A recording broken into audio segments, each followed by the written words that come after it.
সাহাবায়ে কেরামদের সামনে নবী করিম সাল্লাল্লাহু আলাইহি সাল্লাম জিজ্ঞাসা করলো, ও সাহাবীরা, তোমরা কি জানো নাকি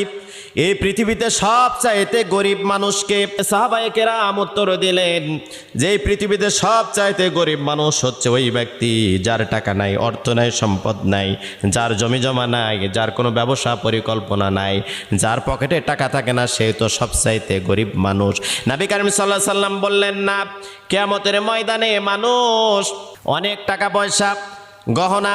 দুনিয়াতে ধনভাণ্ডার ছিল, কোটিপতি ছিল, প্রাচুর্যের মালিক ছিল, ডাক নাম যশ খ্যাতি সব কিছুই ছিল,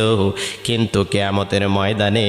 ওই বান্দাটার আমল ছিল না। যেই বান্দার আমলবিহীন ছুরি, তলাবিহীন ছুরি নিয়া যে বান্দা কিয়ামতের দিনে উপস্থিত হবে, ওই বান্দাটাই কিয়ামতের দিনে সবচাইতে অসহায়। কিয়ামতের দিনে যার নামাজ ছিল না, যার রোজা ছিল না, যার হজ ছিল না, যার যাকাত ছিল না, যার দান খয়রাত ছিল না,